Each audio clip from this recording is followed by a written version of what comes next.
Good morning. My name is Joanna Hawkins, and today for the pledge drive, I'm going to share a bit of my journey to this church community. As some of you know, I grew up in a non-denominational, evangelical, fundamentalist Christian home. I actually did research to distinguish those. I was a missionary in other countries at the age of 13 and 14, which was problematic in so many ways. I was deeply steeped in dogma, so deeply steeped in dogma that my friends and I idealized dying as martyrs, being persecuted for our faith. At my most devout, I was part of 3 different churches simultaneously. When I had a crisis of faith at 16, I lost so many friendships and the sense of community belonging that anchored me.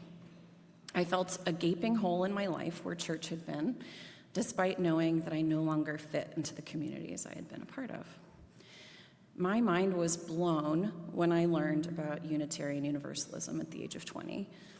Callison, Cedar, and I attended our first UU service at a UU church on my 21st birthday in Austin, Texas, almost 17 years ago. I felt overjoyed to discover that there was a place where I could be passionate about inclusivity and social justice, love science, and also nurture my spirituality. And yet, we moved around a lot and didn't stay in any place for more than a year or two. Only once over 10 years ago did I go so far as to become a member at a church. That wasn't sustainable in the end because I moved back to Austin and the church we were part of was in Houston. All of that said, what I was looking for in a church during those years was more about showing up for a bolus of hope, inspiration, and reflection, and less about becoming part of something larger than me. Eventually, we took a multi-year hiatus from church. When we tried out a UU church again in 2018 or 2019, Cal and I were separated, and ironically, started attending the same new church at the very same time, which was very annoying, but maybe a sign that we were meant to be together. And I struggled to come out of my shell. I had intense anxiety going to church, though I desperately needed comfort, hope, and encouragement. I'm sure this might seem unimaginable to many of you who've heard me laughing boisterously in the social hour. But most of the time, I would go to the service and leave immediately before someone tried to talk to me. Or I would stand around awkwardly, maybe reservedly talk to 1 or 2 people, and then dart out. Poor Cedar, she wanted the social hour treats and didn't understand why she couldn't have them. In 2020, Cal and I started a new chapter in our relationship. After a period of separation and uncertainty, we moved to Boston, across the country from all of our family and friends.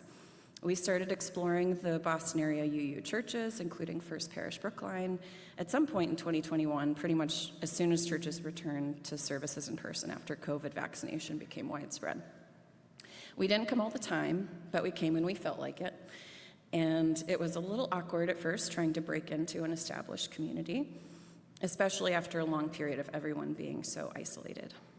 We tried a few different churches, and mostly we kept coming back here because it is a half mile from our house. And at that time, we struggled to wake up in time for an 11 a.m. service down the street, let alone across town. But I remember the moment that things began to change.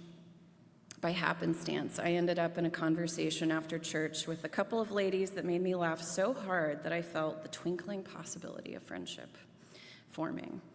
And soon after, I got roped into social gatherings outside of church and was invited over for dinners and Thanksgivings, which was so meaningful when we couldn't travel home to celebrate with family for one reason or another. Becoming a part of this community started with just a couple of people who made a consistent effort to make us feel welcomed and like an extension of their families. And over time, the connections have multiplied and deepened. The people here made me feel safe to begin coming out of my shell within a church community for the first time in years. And now, I know that I've found my community because I feel sad when I don't make it to church, or when I attend online, my heart leaps when I see people I know walk across the screen, and I wish I could hug or say hi to them. What brought me to this church was a longing for inspiration and restoration, for a place to nurture hope and a desire for connection with others. This community has been a salve for my soul on so many occasions and has been a tremendous source of joy as connections expand and deepen. This year, we became members of First Parish, which to us is a big frickin' deal. Just saying, we got married after 17 years together less than 2 years ago, so we don't rush into things. And while we have always contributed to the churches we've attended, this is the first time ever that we will be pledging. That is how much this community has come to mean to us. And Cal said to me recently, "You're becoming a church lady," which is not something I ever imagined becoming when I left church at 16, but it delights me.